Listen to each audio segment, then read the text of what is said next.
I am feeling emotionally overwhelmed, मतलब वही बेफालतू की चीज़ें जो रात में होती हैं. So let's try to study for at least 1 hours.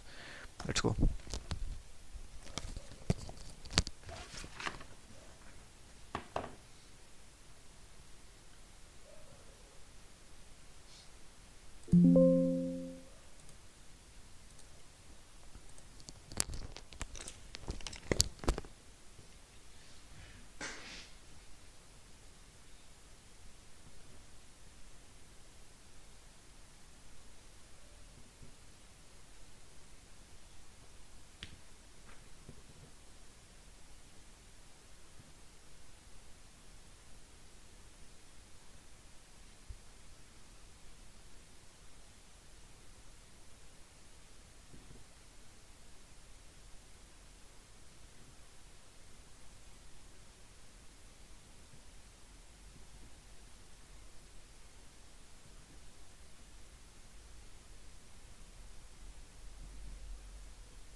10 minute के आसपास लगे होंगे ना, ये कितना कम मारते टाइम, 10 मिनट के आसपास।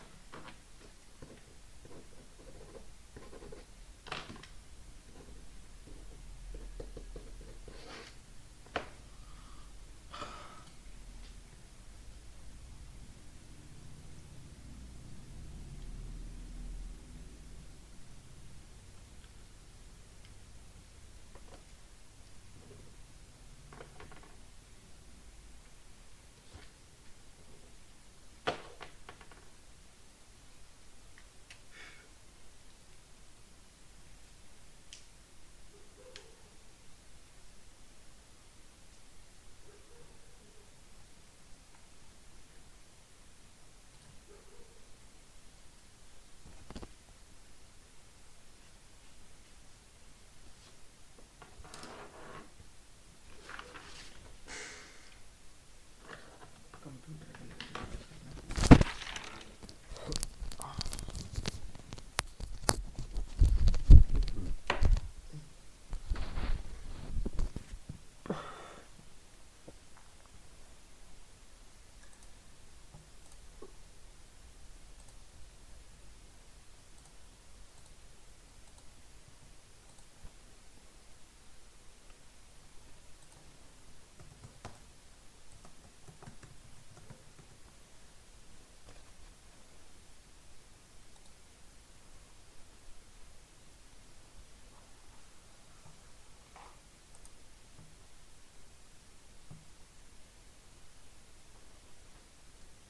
तो ये लोग क्लास के साथ जुड़ेंगे और क्लास को करेंगे स्टार्ट। आज हम लोग देखने वाले हैं पीवाई की सीरीज यानी कि आरआरबी एनटीपीसी के लिए जो हम सीरीज स्टार्ट किए हैं उसका दूसरा लेक्चर है ना, जिसमें हम लोग विभिन्न एग्जाम्स में पूछे हुए रेलवेज में जो कंप्यूटर के क्वेश्चंस हैं, जो आने वाला एग्जाम जो मार्च में आपका होने वाला है, आप 25 को स्वागत है आपसे। इकोनॉमिक्स जो है वो क्वेश्चन पूछा गया है, कह रहा what is the purpose of the find and replace feature in MS word 2019।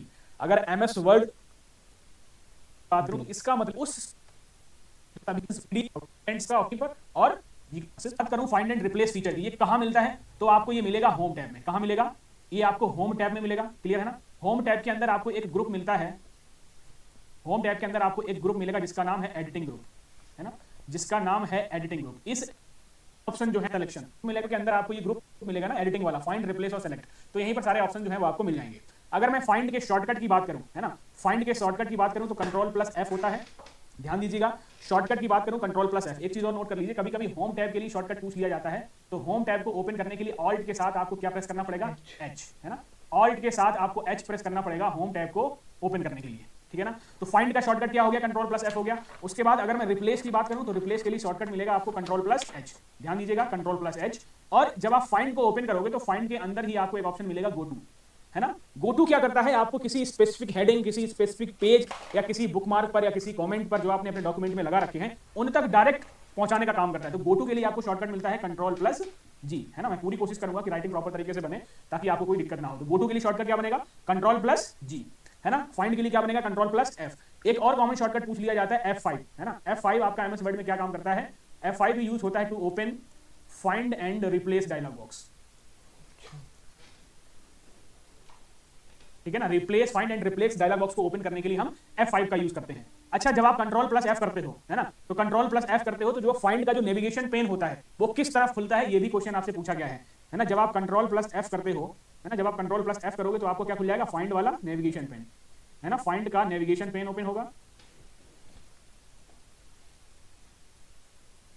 और ये नेविगेशन पेन जो है वो आपको किस डायरेक्शन में मिलेगा, यानी कि किस साइड में मिलेगा? ये आपको लेफ्ट साइड में मिलेगा, है ना। ये आपको लेफ्ट साइड में मिलेगा नेविगेशन पेन। जैसे अगर आपने जैसे कंट्रोल प्लस एफ किया, देखो लेफ्ट साइड में आपका नेविगेशन पेन खुल के आ गया। अब यहाँ पर जो भी सर्च करोगे, सपोज मैंने वर्कशॉप सर्च किया, है ना, और एंटर किया, वर्कशॉप नहीं है, मैंने डे ना यहाँ पर डॉक्यूमेंट में कहाँ का, और वो चीज हाईलाइट भी हो जाएगी। ठीक है, तो नेविगेशन पेन जो है वो कंट्रोल एफ करने पर फाइंड वाला कहाँ मिलेगा? लेफ्ट साइड में मिलेगा।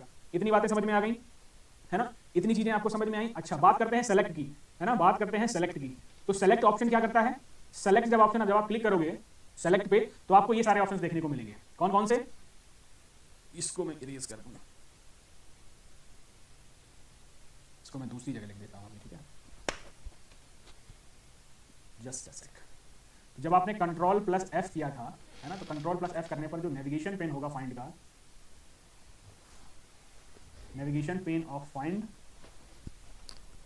Is at left side. ठीक है मेरे भाई, चलिए जब आप सेलेक्ट ग्रुप करोगे तो सेलेक्ट में आपको एक मिलेगा ऑप्शन सेलेक्ट ऑल, है ना। सेलेक्ट ऑल करने के लिए आप क्या प्रेस करते हो, कंट्रोल+A। कंट्रोल+A से करने से भी आपका जो टेक्स्ट है वो पूरा सेलेक्ट हो जाएगा। ठीक है, आप ऑब्जेक्ट सेलेक्ट कर सकते हो, यानी कि आपके डॉक्यूमेंट में अगर आपकी कोई इमेज है या कोई शेप आपने लगा रखी तो उनको भी सेलेक्ट कर सकते हो। बात करेंगे सिलेक्शन पेन की, है ना। तो इसके लिए अगर आपको शॉर्टकट पूछा जाए, है ना, अगर सिलेक्शन पेन का अगर आपसे शॉर्टकट पूछ लिया जाए तो सिंपल सा है, क्या, ऑल्ट के साथ आपको F10 प्रेस करना पड़ेगा। अब जल्दी से कमेंट सेक्शन में बताओ ऑल्ट के साथ F8 जो मैंने बोल दिया धोखे से वो किसके लिए होता है ना। तो इसका शॉर्टकट क्या हो गया, इसका शॉर्टकट हो गया Alt+F10। अगर इसकी पोजीशन की बात करें तो ये राइट साइड में ओपन होता है ना, ये आपका स्क्रीन के राइट साइड में दिखता है। ठीक, इतनी बातें क्लियर हो गई। अब हम बढ़ते हैं अगले क्वेश्चन पे। क्वेश्चन नंबर दूसरा पूछ रहा है, which component of Windows OS allow users to modify system settings such as display resolution, for example के लिए सबसे बेस्ट ऑप्शन है executable file name पूछ आप ओपन करना चाहते हो, है ना। तो आप कैसे ओपन कर सकते हो, तो विंडो की के साथ आप आठ प्रेस करिए, वो तो है ना। डायलॉग बॉक्स खुल जाएगा। ये भी क्वेश्चन पूछ लेता है कि कंट्रोल पैनल जो है वो कैसे ओपन होता है। आप कंट्रोल पैनल ओपन कर लिया आपने, तो यहां से देखो क्या क्या यूजर, देखो यूजर अकाउंट्स हैं, मतलब आपने सिस्टम में कितने अकाउंट बना रखे हैं। अगर आप यूज करते हो तो उस अकाउंट को यूज करिए, आपका लैपटॉप कोई दूसरा यूज करता है, ठीक है, फॉर सिक्योरिटी रीजंस या फिर जो भी हो, तो आप अलग अलग तरीके के अकाउंट बनाते हो।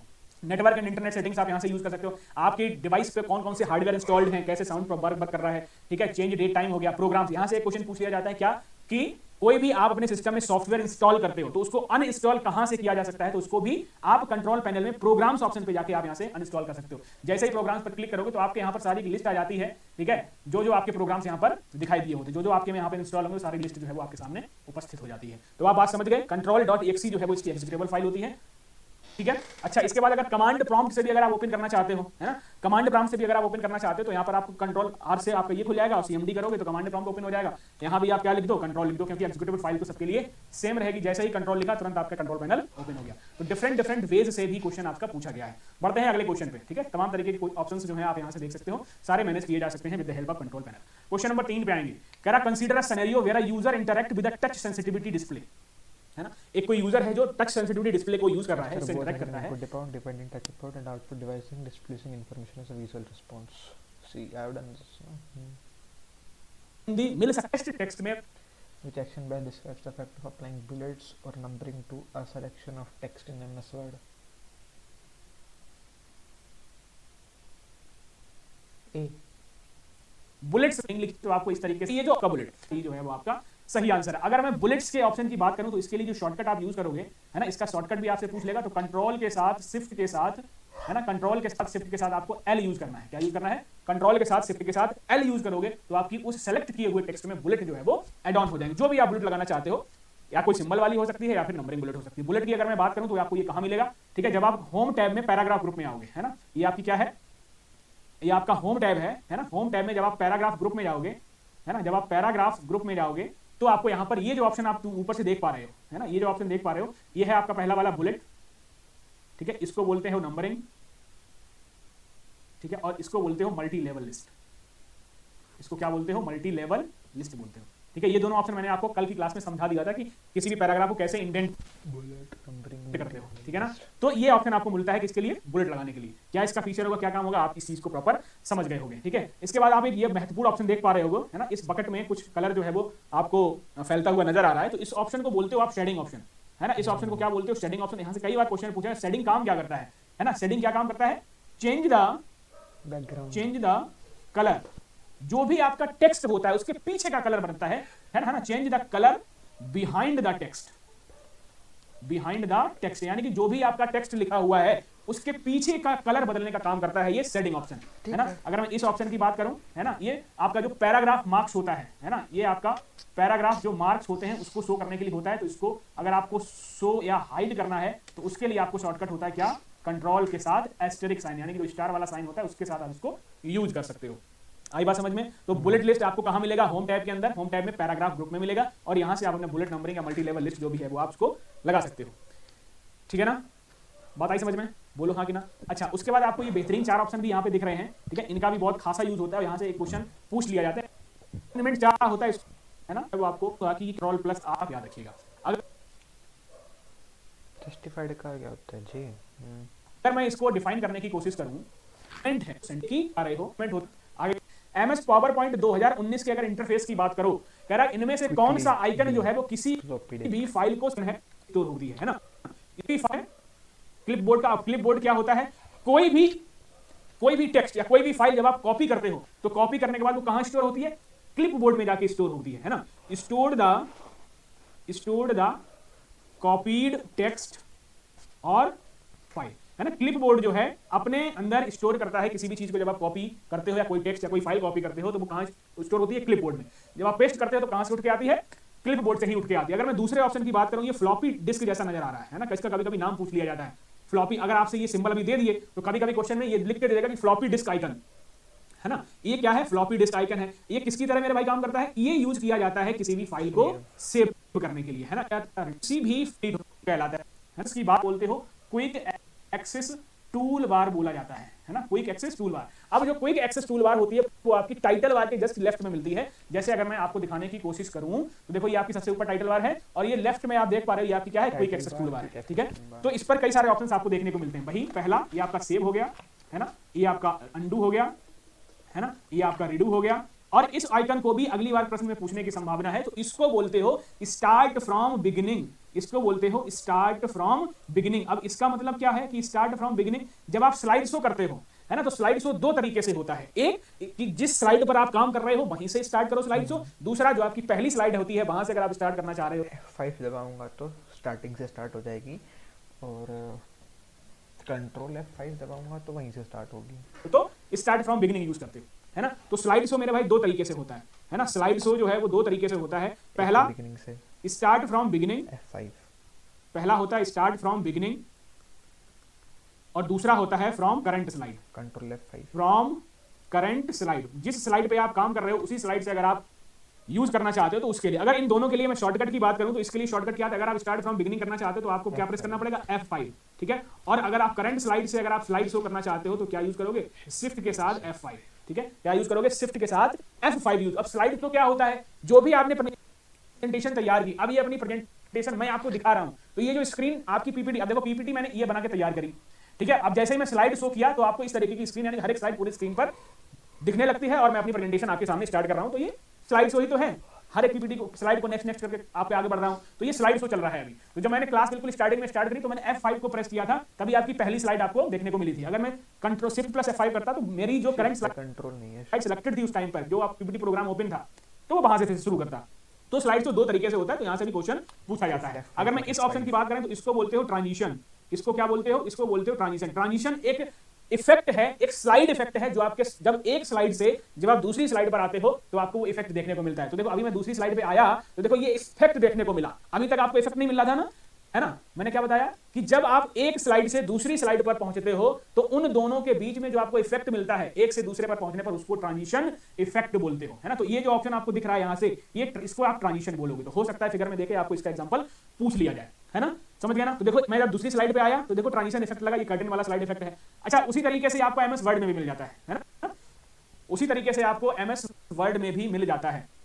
तो ये से आपको MS वर्ड से ये दूसरी आपका सेव हो गया, आपको अच्छा इफेक्ट लगा, ये कर्टन वाला स्लाइड इफेक्ट है। अच्छा, उसी तरीके से आप MS वर्ड में बीच में जो आपको इफेक्ट मिलता है एक साथ ट्रांजिशन पे, उसी तरीके से आपको MS का क्या है, ये टूल बार है, ठीक आ जाएंगे। क्या विच F4 इसलिए यूज किया जाता है, Alt F1 हेल्प के लिए यूज करते हैं, F2 किसके लिए यूज करते हैं। अगर मैं F2 की बात करूं, फोल्डर को री समझ में, अगर सर्च मेन्यू F3 है ना, ये जो है वो सर्च मेन्यू को ओपन कर देता है आपका विंडोज एक्सप्लोरर में। अगर देखो एक बार यहाँ भी सर्च कर रहा है, F3 जो है वो सर्च करने के लिए, सिंपल F3 प्रेस करते हो। Alt+4 आपको बता ही दिया मैंने, क्या किसी भी प्रोग्राम को बंद करने के लिए। अगर मैं F5 की बात करूं तो जब आप रिफ्रेश करते हो आप अपनी स्क्रीन को, है ना, तो रिफ्रेश करने के लिए आप F5 का यूज करते हो। अगर मैं F6 की बात करूं, I need to press this why if somebody comes to help me, I genuinely need some help भाई। इसका भी हेल्प है F1, Alt F1 है, कंट्रोल F1 है, सिर्फ F1 है। तो F6 जो है वो स्विच करने के लिए यूज होता है। जो भी आपकी स्क्रीन पर जो पेन्स हैं, है ना, नेविगेशन पेन हो गया या स्लाइडिंग पेन हो गया या कोई एलिमेंट है, उनके बीच में अगर आपको स्विच करना है तो F6 का यूज कर सकते हो आप, है ना। अगर मैं F7 की बात करूं तो F7 जो है वो MS वर्ड में, F7 जो है वो MS वर्ड में हम किसके लिए यूज करते हैं, फॉर F7 स्पेल चेक के लिए, और शिफ्ट F7 करेंगे स्पेलिंग एंड ग्रामर, शिफ्ट के साथ। अब ये टूल क्या करता है, ये टूल जो है वो आपको सिनोनिम प्रोवाइड कराता है ना, सिमिलर वर्ड्स प्रोवाइड कराता है किसी भी सेलेक्ट किए हुए वर्ड के लिए, है ना। तो शिफ्ट प्लस F7 समझ गए। अगर मैं ऑल्ट के साथ F8 यूज कर रहा हूं, ऑल्ट के साथ F8 यूज कर रहा हूं, तो ये मैक्रो के लिए यूज किया जाता है MS वर्ड में, वर्ड के लिए, है ना। तो शिफ्ट प्लस F7 समझ गए। अगर मैं ऑल्ट के साथ F8 यूज कर रहा हूं,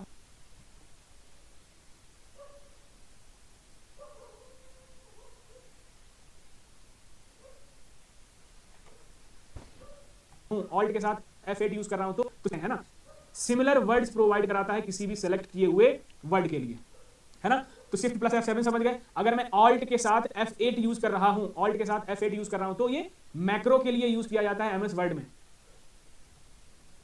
आपको सिनोनिम प्रोवाइड कराता है ना, सिमिलर वर्ड्स प्रोवाइड कराता है किसी भी सेलेक्ट किए हुए वर्ड के लिए, है ना। तो शिफ्ट प्लस F7 समझ गए। अगर मैं ऑल्ट के साथ F8 यूज कर रहा हूं, ऑल्ट के साथ F8 यूज कर रहा हूं, तो ये मैक्रो के लिए यूज किया जाता है MS वर्ड में, ठीक है। उसी तरीके से एक इंपॉर्टेंट पूछ लिया जाता है, शिफ्ट के साथ अगर आप F10 यूज कर रहे हो, है ना, शिफ्ट के साथ अगर आप F10 यूज कर रहे हो तो ये किस लिए यूज होता है। जैसे आप किसी भी फाइल को सेलेक्ट करके राइट क्लिक वाला ऑप्शन खोलते हो ना, तो किस लिए यूज किया जाता है, to open right click menu, है ना। जो आप काम लेफ्ट बटन से करते हो, राइट क्लिक बटन से करते हो, तो उसके लिए ओपन करने के लिए आपको शिफ्ट प्लस 10 यूज कर लेना है, अगर किसी फाइल को आपने सेलेक्ट किया है तो। क्लियर हुई इतनी सारी बातें। अगर आप F11 प्रेस करते हो तो F11 हम किस लिए यूज करते हैं, फुल स्क्रीन मोड को अगर हम यूज करना चाहते हैं तो फुल स्क्रीन मोड F11 से आप यूज कर पाओगे। अगर आप F12 की बात करते हो तो F12 होता है भाई सेव एज के लिए, किसके लिए यूज होता है, सेव एज के लिए। अब सेव और सेव एज में क्या फर्क होता है, जब इज फॉर F11 इसमें जो नहीं हुआ,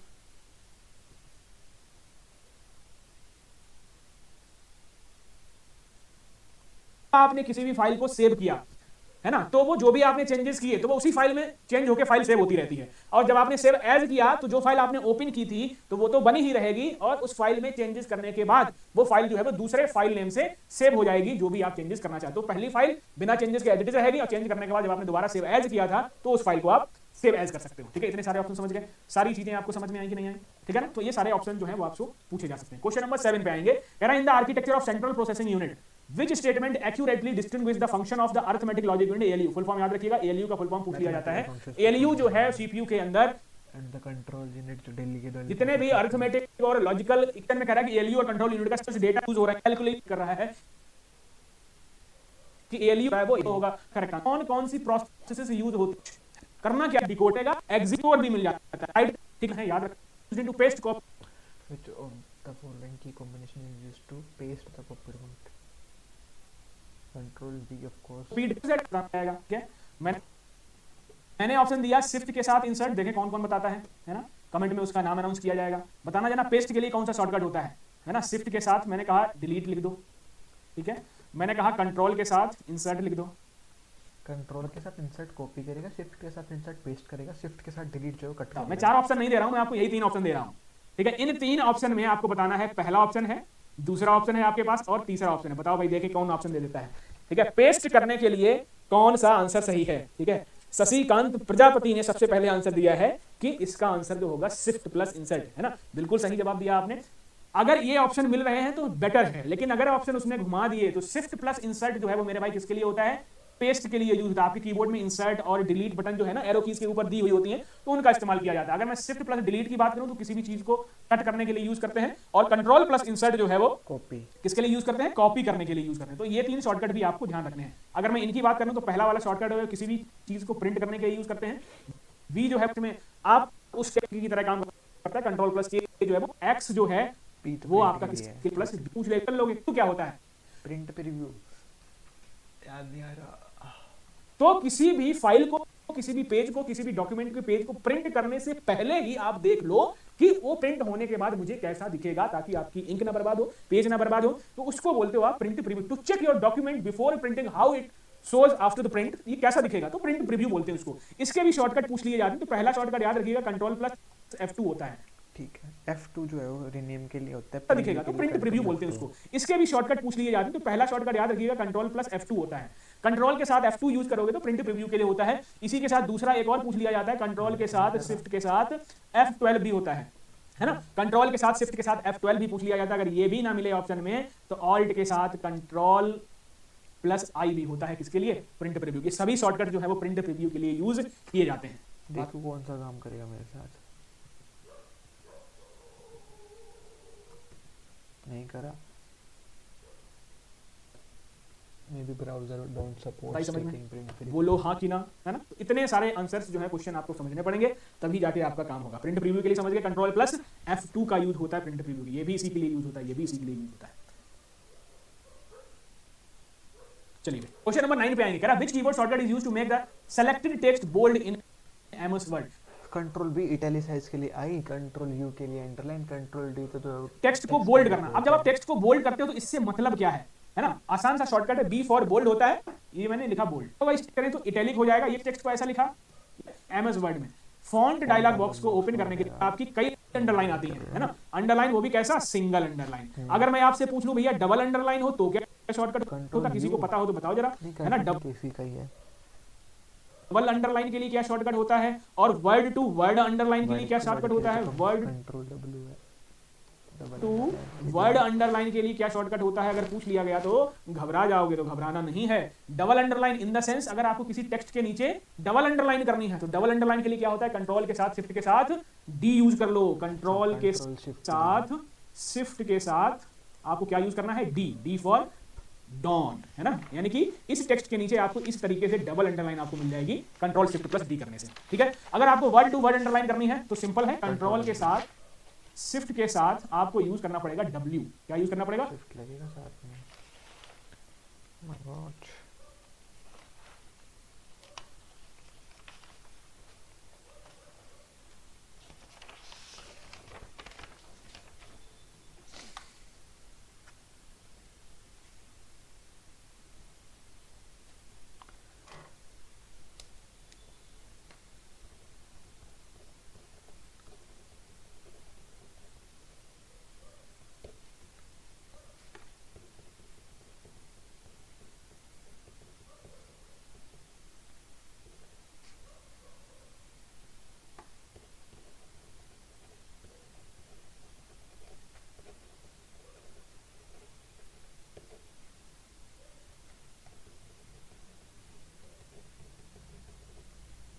डब्ल्यू, है ना। तो इसमें ऐसे अंडरलाइन होगा, वर्ड के नीचे अंडरलाइन होगी, है ना। वर्ड के वर्ड टू वर्ड जो है वो सिंगल अंडरलाइन। क्या बने, क्वेश्चन नंबर 10 पे आएंगे। मोस्ट इंपॉर्टेंट क्वेश्चन है, आप टेम्पलेट सेव करने के लिए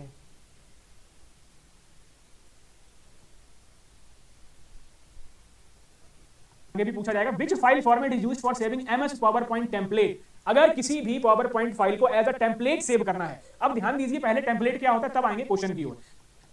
यार ये कैसे याद नहीं है मेरे को।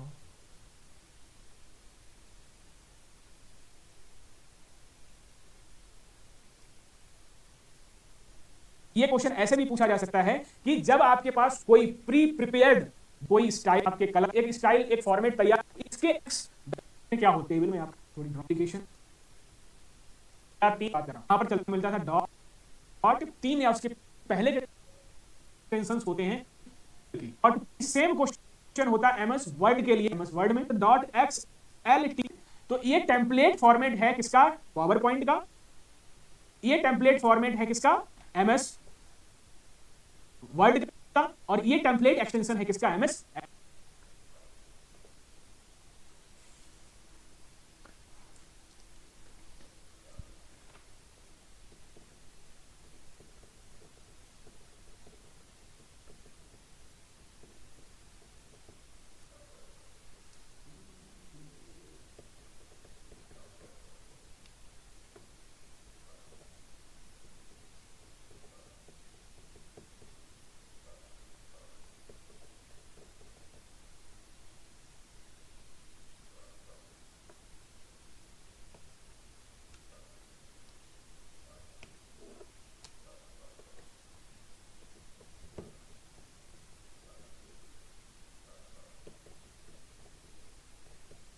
एक्सेल का। तो ये चीज भी आपको ध्यान रखनी है।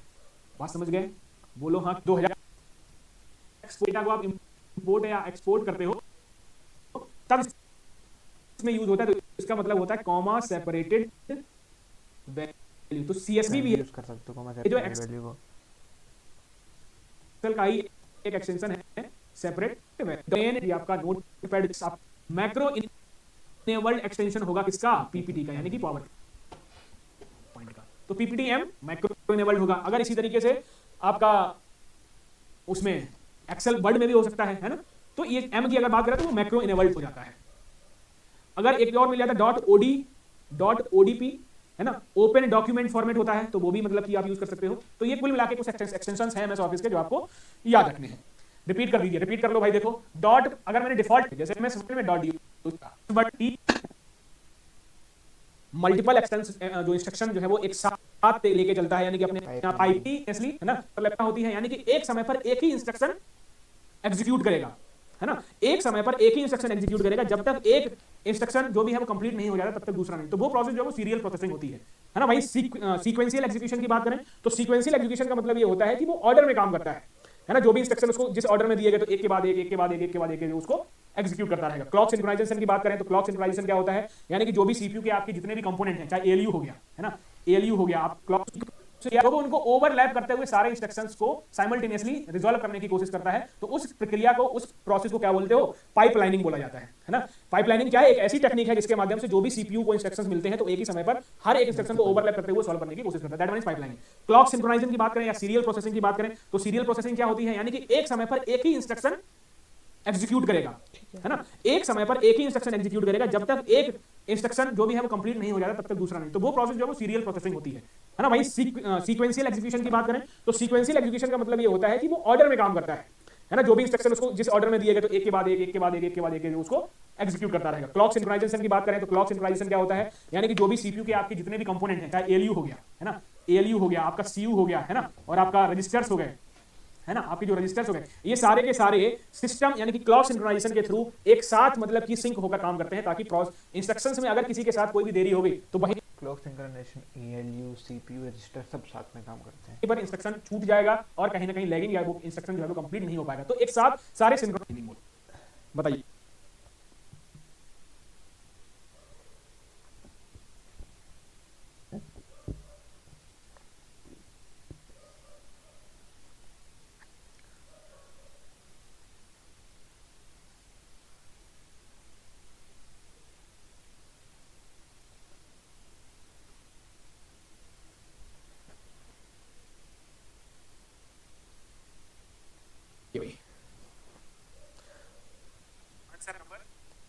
ठीक है, आवाज पहुंच रही है आपके पास, बढ़िया है। पढ़ो, कह रहा which of the following scenarios would most effectively necessitate the use of three dimensional reference within MS Excel formula। कह रहा है कि निम्नलिखित में कौन सी ऐसी स्थिति जो MS Excel फॉर्मूला में 3D यानी कि 3 आयामी संदर्भ के सबसे उपयोग, सबसे अधिक आवश्यक दर्शाती है। क्वेश्चन नंबर 12 का आंसर बताएंगे सभी, क्या होगा। कमेंट कहां गए आपके। अब पहले समझिए 3D डायमेंशनल रिफरेंसिंग होती क्या है ना। अभी जो बेसिक जो आपके 3D जो आपके रेफरेंसेस होते हैं उनकी भी बात करेंगे, उन पे भी एक क्वेश्चन मैंने डाला हुआ है ताकि वो वाला टॉपिक भी आपका कंप्लीट हो जाएगा। बात कर रहे हैं यहाँ पर 3D डायमेंशनल की। 3D डायमेंशनल से मतलब क्या होता है, यानी कि आप अपने MS एक्सेल में कई सारी वर्कशीट पे काम कर सकते हो, एक वर्कशीट, दूसरी वर्कशीट, तीसरी वर्कशीट, यानी कि अब आप देखो जरा 3D डायमेंशनल कैसे काम करता है। आपके पास शीट 1 है, आपके पास शीट 2 भी है, शीट 3 भी है, यानी कि किसी भी शीट से किसी भी वैल्यू को उठा के उस पर ऑपरेशन करना, उस पर फंक्शन को इनेबल कराना, है ना, तो इस प्रक्रिया को क्या बोलते हो आप, सीट रेफरेंसिंग में, वो भी 3D वाला। अब देखिए जरा यहाँ पर मैंने एक फॉर्मूला लगा रखा है, इस वाली सेल में फॉर्मूला लगाया है मैंने इक्वल टू सम। अब देखो पिछली क्लास में मैंने क्वेश्चन कराया था कि जब भी किसी सेल में कोई कंटेंट होता है या कोई फॉर्मूला उसमें लगा हुआ होता है तो वो आपको कहां दिखता है, तो वो फॉर्मूला बार में दिखता है। क्वेश्चन ये आपको इसी देखो फॉर्मूला बार में जो फॉर्मूला इसमें लगा हुआ वो दिख रहा है कि नहीं दिख रहा है, या किसी में जो कंटेंट लिखा हुआ है तो वो दिखता है। तो मैंने यहाँ पर एक फॉर्मूला लगाया, equal to sum sheet 1 colon sheet 2 exclamatory sign A1। इसका मतलब ये है कि जो शीट 1 में A1 में जो कंटेंट लिखा हुआ है और जो शीट 2 में जो A1 में कंटेंट लिखा हुआ है वो मैंने शीट 3 पर, सॉरी वो मैंने शीट 2 पर जो है वो ऐड कराया है ना, शीट 2 पर किसी दूसरे सेल रेफरेंस में मैंने ऐड कराया है। जरा देखिए जरा, अब मैं इसको अगर मैं चेंज भी करूं, देखो वहां पर वैल्यू बदलती हुई दिखेगी। मैंने यहाँ पर कितना कर दिया, 25 कर दिया, ठीक है। मैंने देखो यहाँ पर 1 था, मैंने वहां 25 किया था और देखो फॉर्मूला इसमें लगा हुआ था, यहाँ पे चेंज हो गया। अब यहाँ 26 है, देख लेना, शीट 2 पे 26 है और शीट 1 में मैंने क्या कर दिया, मैंने 56 कर दिया। तो देखो A1 में शीट 1 में 56 था, शीट 2 में A1 में 51 था, तो टोटल सम कितना हो गया, 57। तो इस तरीके की रेफरेंसिंग जब आप यूज करते हो तो वो 3D रेफरेंसिंग कहलाती है, ठीक ना। तो यहां से एक क्वेश्चन और बनेगा, क्या बनेगा कि जब आपको किसी एक सेल से दूसरे सेल से अगर कोई भी टेक्स्ट कॉपी करना है या कोई फॉर्मूला लगाना है तो वो कैसे काम करेगा। तो आप एक सेल से, एक शीट से दूसरी शीट से वैल्यू को कैसे आप उठाओगे, है ना, default version versus template version. तो क्या बताना है भाई, तो डिफॉल्ट वर्जन मैंने आपको बता दिए थे ना, टेम्पलेट तो बाय डिफॉल्ट नहीं होता है, बाय डिफॉल्ट आपको docx.pptx या फिर .xlsx मिलेगा।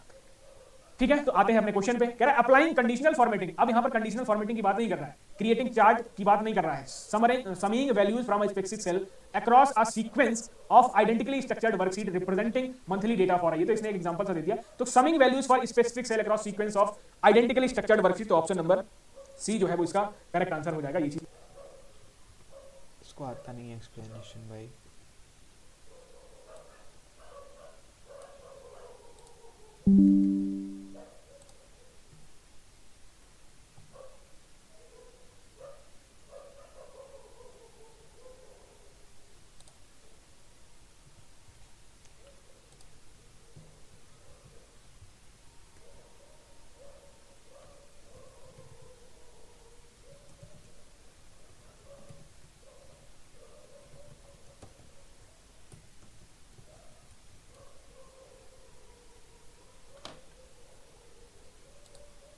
चीज आप याद रखेंगे। ठीक है, तो अगर आपसे ये क्वेश्चन ये भी पूछ लेता है कि उसके लिए सिंटेक्स क्या होता है, तो उसके लिए मैंने सिंटेक्स क्या बताया, अगर एक तो ये एग्जांपल था कि एक चीज से दूसरी चीज की वैल्यूज का मैंने उठा के कैसे यूज किया है ना, तो जैसे सम फ्रेंड्स दैट 3D डिफरेंसिंग आसानी हो जाएगी। मैथ वाला 3D मत समझो, एक्स का कोई से वैल्यू का विंडो में पहले जो है तो वो है आपका 3D डिफरेंसिंग। ठीक है, बाकी एब्सोल्यूट, रिलेटिव और मिक्स्ड होता है तो पर्टिकुलर सीट में ही तो काम करता है, लेकिन ये एक चीज से दूसरी चीज में भी काम कर रहा है, तो इसलिए 3D डिफरेंसिंग है। आ जाओ क्वेश्चन नंबर 13 में, कह रहा है विच version Windows introduce the start menu, Windows के किस वर्जन में स्टार्ट मेन्यू को इंट्रोड्यूस किया गया, तो आंसर हो जाएगा आपका विंडोज 95 में इसको इंट्रोड्यूस किया गया, विंडोज 7 या विंडोज एक्सपी में। विंडोज एक्सपी या 98 में तो आ ही गया था, लेकिन उसके पहले जो वर्जन थे विंडोज 1.0 2.0, तो उस तरीके से जो है सिंपल समझाओ सही से प्लीज, मत लगा। स्टार्ट मेन्यूज विंडोज 95 से शुरू हुआ। क्लियर करें। अच्छा लो भाई, बताओ समस्या क्या है, क्या नहीं समझ में आया। इसी से ये सब मेन्यू वन की बात करें तो सबसे पहला विंडोज का जो माइक्रोसॉफ्ट ने वर्जन निकाला 1985 में निकला था, जो GUI बेस्ड था, यानी कि ग्राफिकल यूजर इंटरफेस बेस्ड था, जिसमें माउस सपोर्ट करता था। ठीक है ना, ओवरलैपिंग विंडोज 2.0 आया, 3.0 आया। ठीक है, फिर विंडोज 95 में देखो स्टार्ट मेन्यू को ऐड किया गया, टास्क बार उसमें ऐड हो गई, प्लग एंड प्ले ऑप्शन जो है उसमें दिखने में 32 बिट सपोर्ट करने लगा, है ना। अभी आप देखते हो 32 बिट और 64 बिट भी सपोर्ट करती है विंडोज। जब आप विंडोज इंस्टॉल करते हो तो आपसे पूछता है कौन सा बिट का इंस्टॉल करना है। ठीक है, 32 या 64। विंडोज 98 के बाद में फिर उसमें USB सपोर्ट दिखने लगा, इंटरनेट एक्सप्लोरर का इंटीग्रेशन हुआ विंडोज 98 में, तो ये भी इंपॉर्टेंट क्वेश्चन बन जाएगा यहाँ से। ठीक है, विंडोज ME 2000 में आया, विंडोज 2000 हो गया। ठीक है, विंडोज XP 2001 में आया, विंडोज विजिटा 2007। ठीक है, यूजर अकाउंट जो कंट्रोल आप देख पा रहे थे कंट्रोल पैनल में, वहां पर यूज इसको ऐड करा, विंडोज डिफेंडर को ऐड किया गया। विंडोज 7 में टास्क बार को इंप्रूव किया गया, फास्टर परफॉर्मेंस हुई, बेटर टच सपोर्ट हुआ, है ना। विंडोज 7 में विंडोज 8 हो गया, विंडोज 8.1 आया, विंडोज। ठीक है, वर्चुअल डेस्कटॉप इसमें ऐड किया, ब्राउजर जो वेब ब्राउजर जो है वो माइक्रो। तो ये कुछ अभी लास्ट नंबर 14 पे आएंगे, अगर अभी जो following is an example of mixed cell reference in, ये तो अच्छे से समझ लिया था मैंने। फिक्स्ड मिक्स्ड वाला जो है वो C है, रिलेटिव वाला D है, जिसमें चेंज हो जाएगा, फिक्स्ड वाला B है। ऐड में किसी को ऊपर आप हो गया सिर्फ नहीं, आपका एस ये भी कर ली करा है, इसका आंसर सर ने गलत दिया तो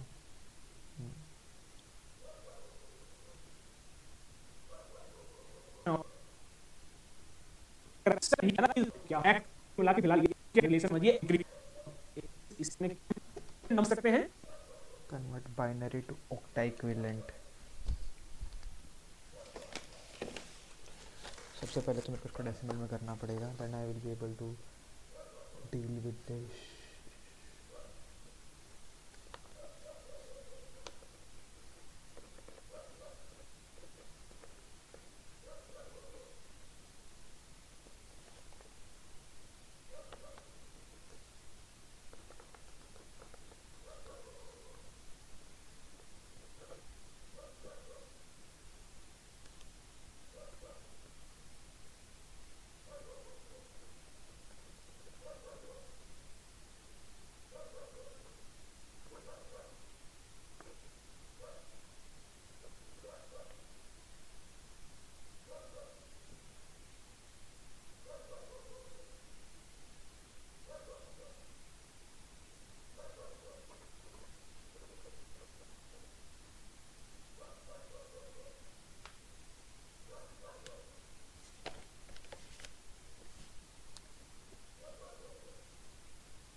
6 8 ए, तो उसकी बात करेंगे, ठीक है।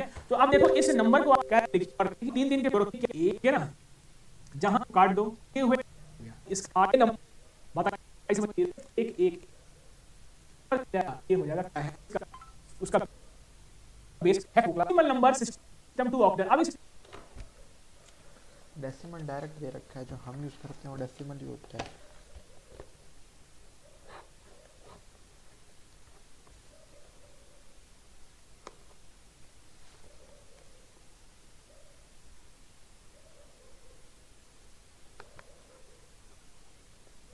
दो तीन चार डेसिमल को किसमें चेंज करना है, ऑक्टल में चेंज करना है, करना बताया, यानी कि इस क्या होता है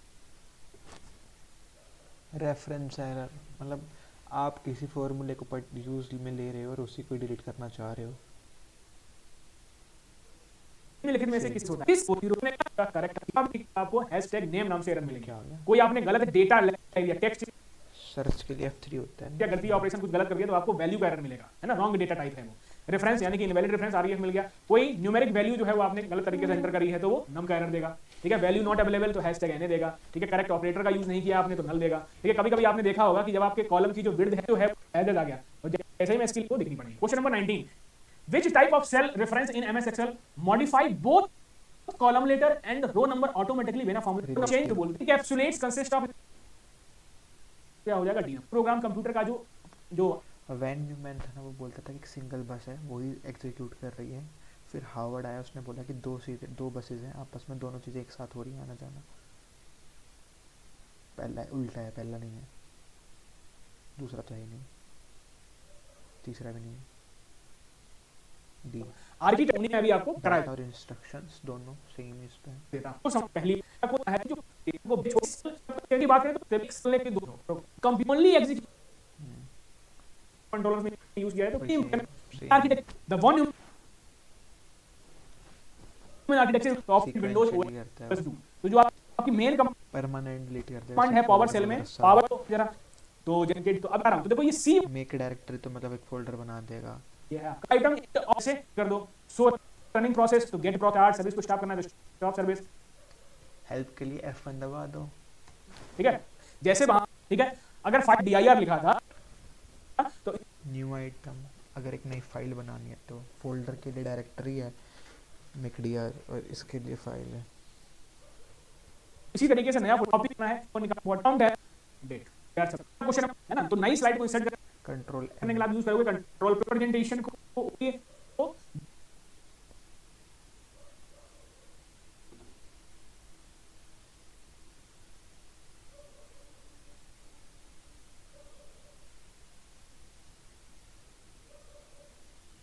वर्चुअल मेमोरी,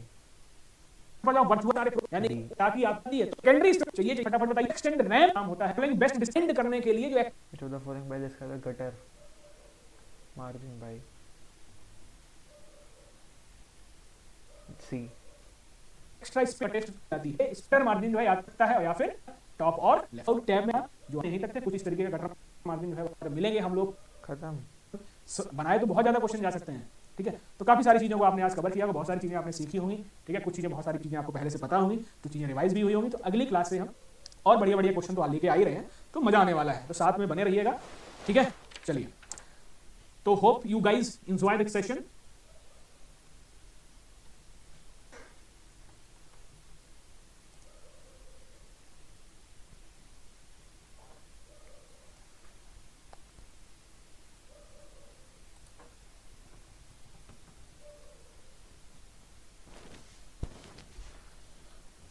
रास्त रंगिनी was written by Kalhana.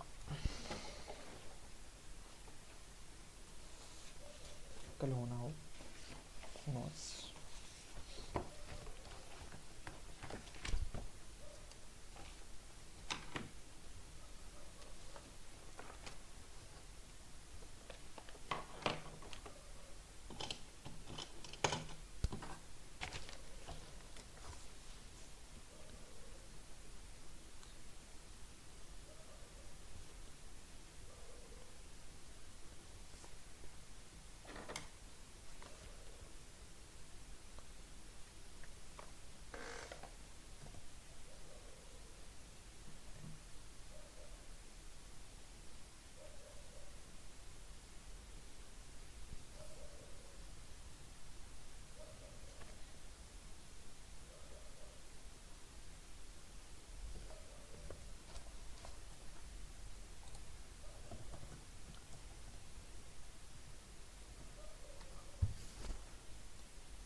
पहली बार 1948 थे।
कन्नौज,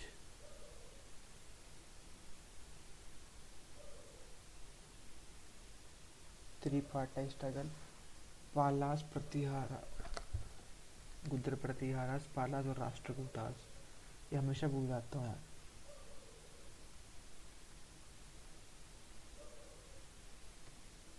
नगरभट्टा 2।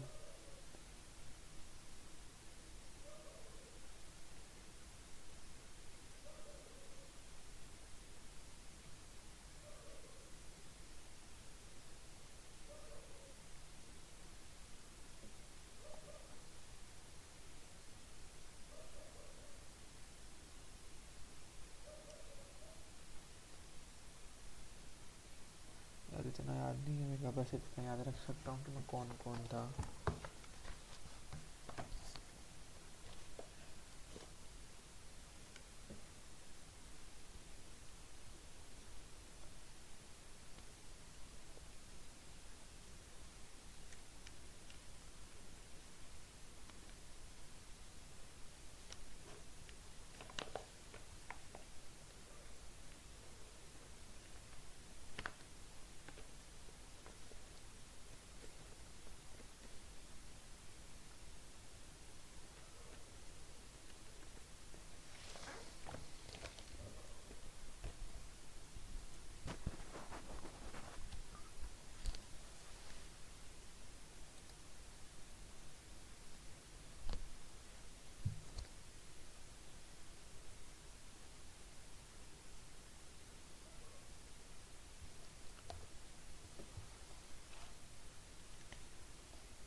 आगे पीछे चाहिए कितने करेक्टर हैं?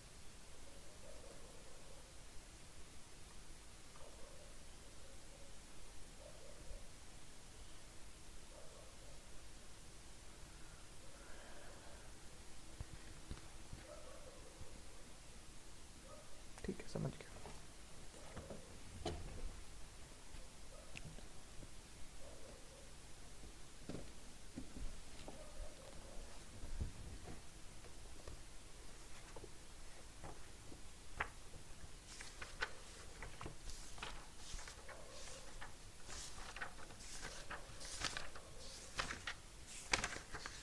बंगल तो गिर जाना, बुरो खोदना, बोनसाई, बोनस, बुकवॉर्म, बूमरैंग, बोरो, बोटनिस्ट, बोटनी, बोटलनेक, बोलेवुड, बॉकेट, बॉर्गियस। आज शुरू से कर लेते हैं, थोड़ा सा ही बचे है ना। वेट, कम होना, घटना, छोटा करना, better, abate, abbreviation, abdicate, abdication, aberration, ablution, abnegate, abolish, aboriginals, aborígens, abridge, abridgment, abrogate, abscond, absolution, absurd, accelerate, accolade, accomplice, accord, accountant, acerbic, acoustics, act with, acrobat, acronym,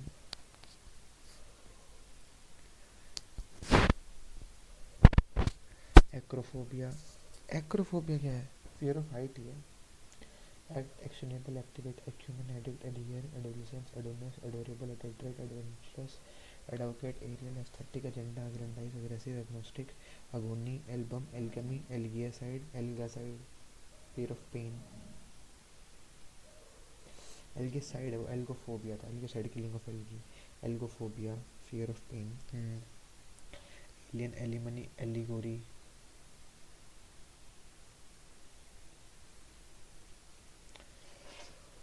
allegory is something that I have done, I guess, earlier. I don't know, I'm not sure.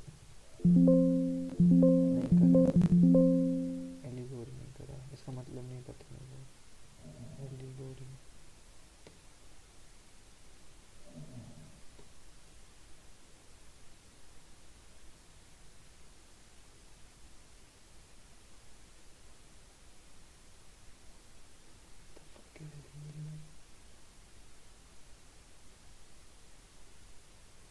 है क्या चीज़ allegory भाई? क्या है, क्या चीज़ है allegory भाई?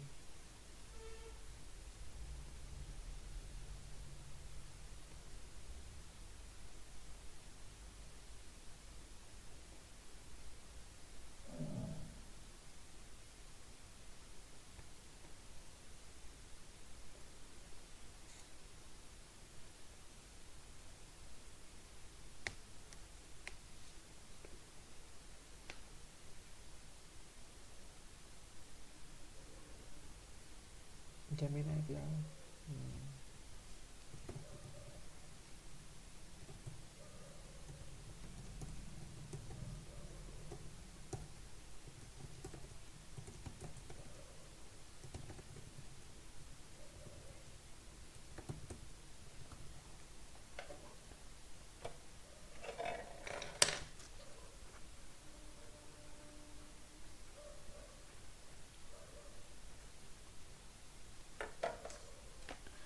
Alliteration, अच्छा, अलंकार, अलंकार, एलिट्रेशन इज अलंकार, एलुवियम, एल्मा मैटर, एल्मेनिक, पंचांग या फिर किसी का कुछ लिखा हुआ, एलिट्रेशन इज अलंकार, alpinism, mountain climbing, altar, altimeter, altitude, altruist, aluminous, amateur, amaxophobia, ambassador, ambidextrous, ambience, ambiguous, एल्पिनिज्म,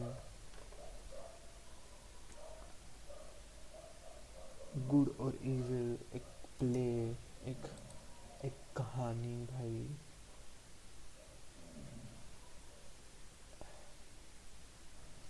kind of a play that have a moral or immoral characters. Allegory is basically something like that.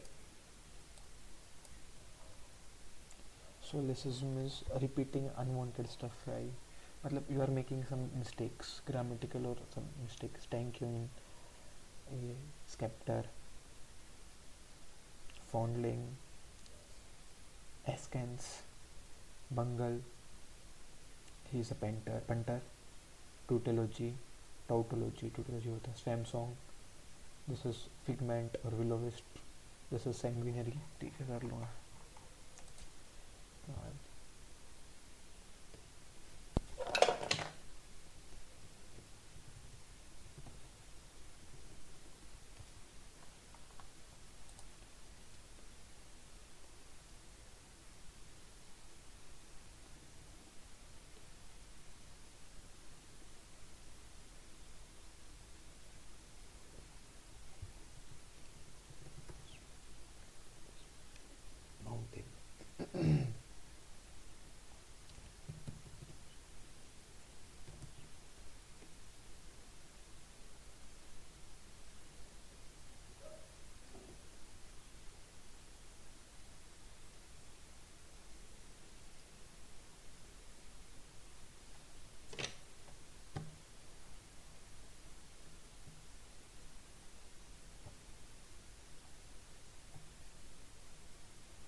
Hello दोस्तों, मेरा नाम ईशेंदु है। Welcome to Simply Crack. दोस्तों, इस lecture में आज हम लोग पॉपुलेशन एंड सेंसस के टॉप 100 क्वेश्चंस को कवर करने वाले हैं। दोस्तों, आपको पता होगा जो एसएससी के लिए पॉपुलेशन एंड सेंसस कितना इंपॉर्टेंट टॉपिक है। अगर एसएससी के ही सवालों को देखें तो आप देखोगे जो 80% क्वेश्चंस इसके सेंसस 2011 के ही first, last, highest, lowest, previous year questions और पॉपुलेशन टर्मिनोलॉजी से ही आते हैं। 20% जो क्वेश्चन होते हैं वो रैंडम नेचर के देखने को मिलते हैं। फॉर एग्जाम्पल, इस बार के सीएचएसएल एग्जाम का कॉम्प्रिहेंसिव इंपॉर्टेंट है, वो यहाँ पे कवर करा दिए गए हैं। इसको भी आपको कवर करके ही जाना है। ये क्वेश्चंस ही हैं जो कि आपको एक्सट्रीमली शॉर्ट एंड फॉर्म में प्रेजेंट किए गए हैं ताकि आप इसको क्विकली रिवाइज करना। नहीं पता है डेकेडल लिटरेसी रेट नहीं पता, उसमें पता है एक में रिवाइज ही है। फर्स्ट बाद आप सिर्फ और सिर्फ ये देखना जो आपको कौन सा इन्फॉर्मेशन नहीं पता है। फॉर एग्जांपल, आपको ये नहीं पता है जो सेंसस एवरी 10 इयर्स पे कंडक्ट कराए जाते हैं, आप इसमें बस टिक लगा देना। आपको डेकेडल ग्रोथ रेट 2001 से लेकर 2011 का नहीं पता है,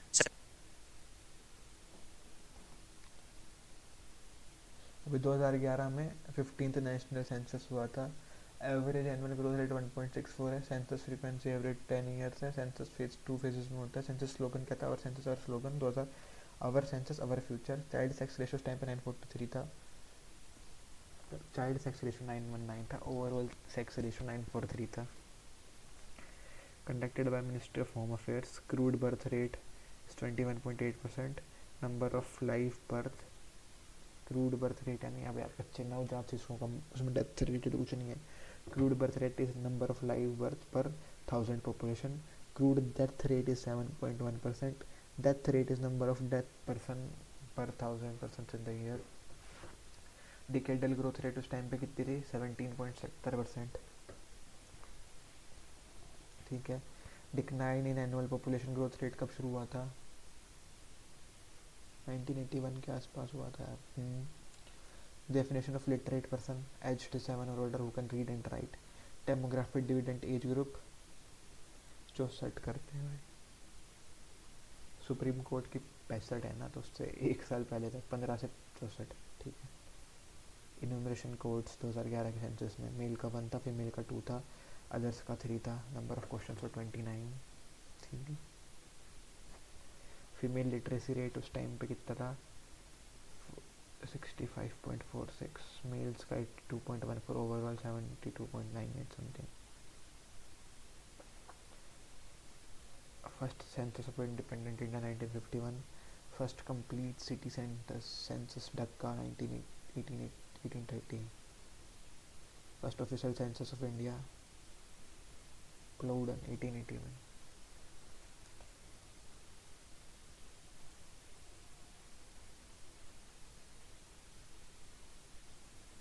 first step of demographic transition is high birth rate and high death rate. ठीक है। First step of demographic transition, first urban settlement to reach 1 million, London.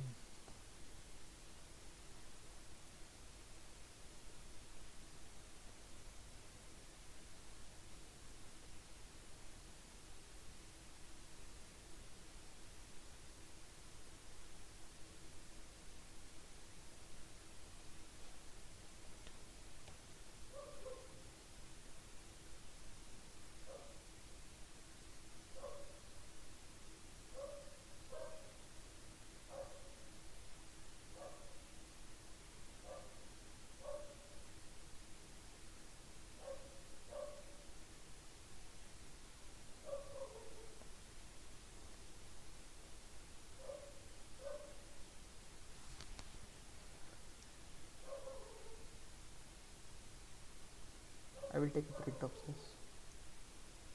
on 1 से लेके 90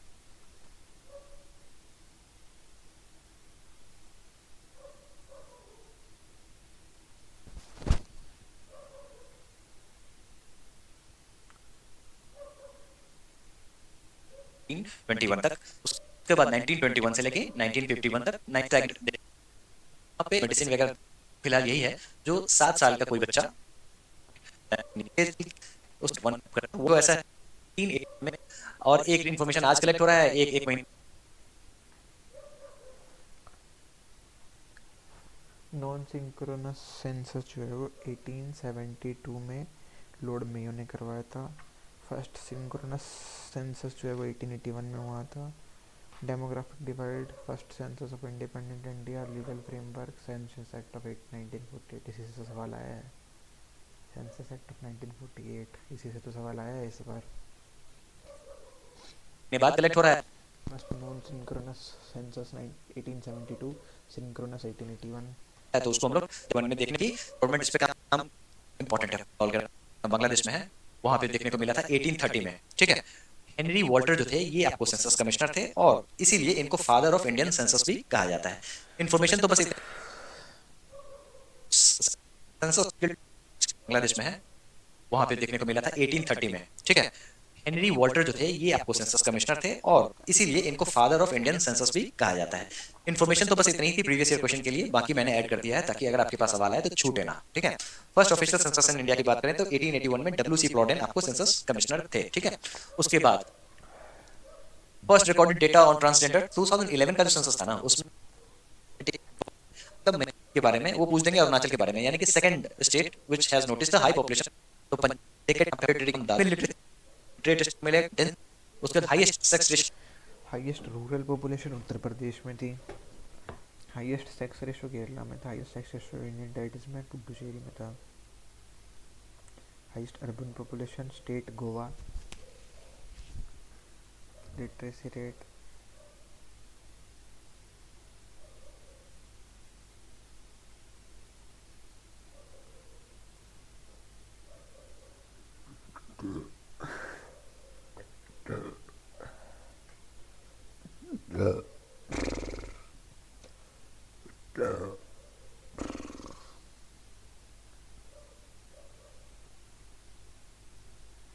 लीस्ट पॉपुलेटेड स्टेट तो सिक्किम है और लीस्ट डेंसिटी जो है अरुणाचल प्रदेश की है।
तो यूनियन टेरिटरी में आपको लक्षद्वीप में लोएस्ट पॉपुलेशन ग्रोथ रेट देखने को मिलता है। लोएस्ट सेक्स रेशियो की बात करें तो हरियाणा में 879 फीमेल्स पर 1000 मेल्स। यही कारण है जो बेटी बचाओ बेटी पढ़ाओ योजना की शुरुआत 2015 में प्रधानमंत्री मोदी जी ने हरियाणा से ही किया था। ठीक है, उसके बाद मेन वर्कर डेफिनेशन का जो है वो ये है जो आपको 183 डेज का मिनिमम काम मिलना ही चाहिए। ठीक है, तभी आप वर्कर कहलाओगे, मेन वर्कर। ठीक है, उसका मेल फीमेल लिटरेसी गैप आपको 16.68% नेशनल एवरेज देखने को मिलता है, तो ये आपको पता होना चाहिए। मोस्ट डेंसली पॉपुलेटेड स्टेट जो है ये है बिहार। ठीक है, और यूटी की बात करें तो दिल्ली। उसका मोस्ट पॉपुलेशन, और ये कितना है वो भी आपको पता होना चाहिए, कमेंट्स में लिख सकते हो। 1100 समथिंग है, 1102 या 6 है, वो आप कमेंट में लिख के बताओ। ठीक है, मोस्ट पॉपुलस स्टेट की बात करें तो उत्तर प्रदेश, जैसा कि हम लोगों ने देखा यहाँ पे हाईएस्ट रूरल पॉपुलेशन भी देखने को मिलेगा और मोस्ट पॉपुलस स्टेट भी उत्तर प्रदेश ही है। National female work force participation rate बहुत ही इंपॉर्टेंट है, इस बार के सीएचएसएल में सवाल देखने को मिला, सिलेक्शन फेज में भी देखने को मिला। तो national female workforce participation rate जो है वो है 25.51%। मेल्स का भी पूछ देते हैं, मेल्स भी आपको पता होना चाहिए, ये है 53.26%। Negative decadal population growth rate state कहां पे देखने को मिला, तो नागालैंड में इस बार negative decadal population growth rate देखने को मिलता है। ठीक है, negative population growth rate period जो है वो आपको 1911 से लेकर 1921 में देखने को मिला। इसी कारण से 1921 में ईयर ऑफ डेमोग्राफिक 1921 को ईयर ऑफ डेमोग्राफिक डिवाइड भी कहते हैं। ठीक है, नियोनेटल मोर्टेलिटी रेट का डेफिनेशन क्या होता है, तो पहले 28 दिन पर 1000 लाइव बर्थ में जो डेथ होता है ना उसको हम लोग नियोनेटल मोर्टेलिटी रेट कहते हैं। फिर ओवरऑल मतलब बच्चों की बात हो रही है। ठीक है, मतलब कोई भी बच्चा जन्म से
के 28 दिन के अंदर में अगर मर जाता है पर 1000 लाइव बर्ड्स, तो उसको हम लोग नियोनेटल मोर्टेलिटी रेट में काउंट करेंगे। ओवरऑल लिटरेसी रेट की बात कर लेते हैं तो 74.04% देखने को मिलता है, जो कि 2001 के हिसाब वुमेन्स का कितना है फिर भाई? को में फीमेल लक्षद्वीप में लोएस्ट पॉपुलेशन ग्रोथ रेट देखने को मिलता है। लोएस्ट सेक्स रेशियो की बात करें तो हरियाणा में 879 फीमेल्स पर 1000 मेल्स। यही कारण है जो बेटी बचाओ बेटी पढ़ाओ योजना की शुरुआत 2015 में प्रधानमंत्री मोदी जी ने हरियाणा से ही किया था। ठीक है, उसके बाद मेन वर्कर डेफिनेशन का जो है वो ये है, जो आपको 183 डेज का मिनिमम काम मिलना ही चाहिए। ठीक है, तभी आप वर्कर कहलाओगे, मेन वर्कर। ठीक है, उसके बाद मेल फीमेल लिटरेसी गैप आपको 16.68% नेशनल एवरेज देखने को मिलता है, तो ये आपको पता होना चाहिए। मोस्ट डेंसली पॉपुलेटेड स्टेट जो है ये है बिहार। ठीक है, और यूटी की बात करें तो दिल्ली। उसका मोस्ट पॉपुलेशन, और ये कितना है वो भी आपको पता होना चाहिए, कमेंट्स में लिख सकते हो। 1100 समथिंग है, 1102 या 6 है, वो आप कमेंट में लिख के बताओ। ठीक है, मोस्ट पॉपुलस स्टेट की बात करें तो उत्तर प्रदेश, जैसा कि हम लोगों ने देखा, यहाँ पे हाईएस्ट रूरल पॉपुलेशन भी देखने को मिलेगा और मोस्ट पॉपुलस स्टेट भी उत्तर प्रदेश ही है। National female workforce participation rate बहुत ही इंपॉर्टेंट है, इस बार के सीएचएसएल में सवाल देखने को मिला, सिलेक्शन फेज में भी देखने को मिला। तो national female workforce participation rate जो है वो है 25.51%। मेल्स का भी इतने साल पुरानी वीडियो है, अभी लेटेस्ट है। पूछ देते हैं, मेल्स भी आपको पता होना चाहिए, ये है 53.26%। Negative decadal population growth rate state कहां पे देखने को मिला, तो नागालैंड में इस बार नेगेटिव डिकेडल, मतलब कोई भी 9% और अर्बन में 13.7%। ठीक है, तो ओवरऑल 21.9%। फिजियोलॉजिकल डेंसिटी आपको पता होना चाहिए, ये है टोटल पॉपुलेशन जितने भी हैं डिवाइडेड बाय में कंफ्यूजन हो जाता है लोगों को। ठीक है, तो ये आपको समझना पड़ेगा। फिर एग्रीकल्चरल पॉपुलेशन में आपको कल्टीवेटर, एग्रीकल्चरल लेबर्स और उनके फैमिली मेंबर्स हैं, ये सारे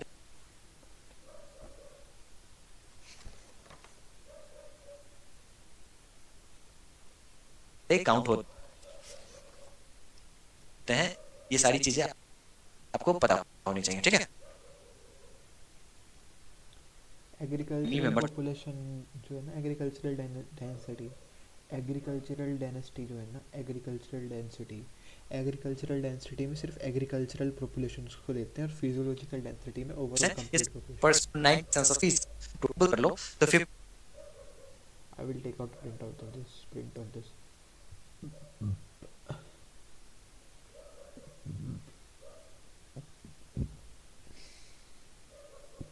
51.54 48.46 51.54 48.46।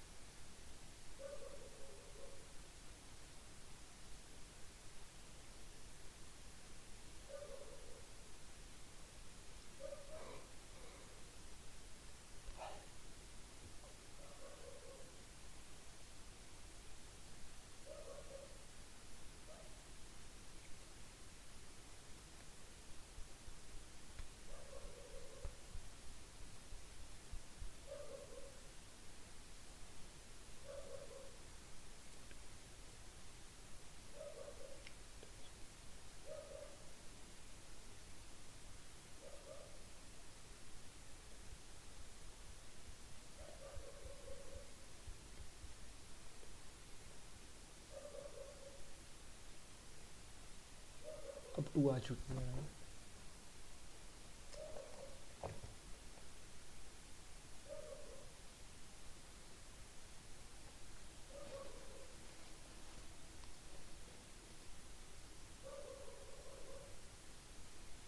वर्किंग एज और 59 से 59 है। डेमोग्राफिक डिविडेंड 15 से 64 तक।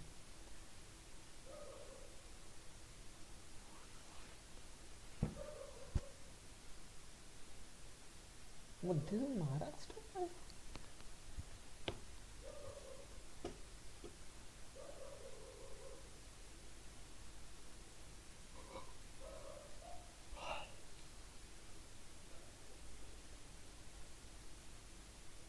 51.54% मेल है और 48.46% फीमेल है।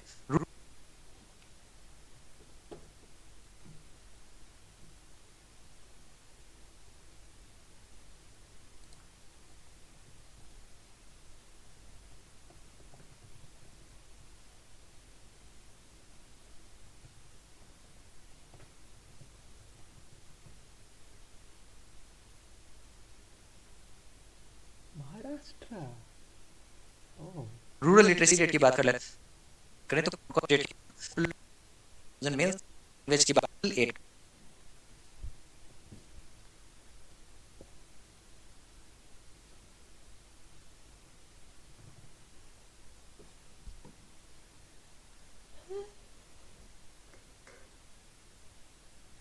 क्रेजी भाई।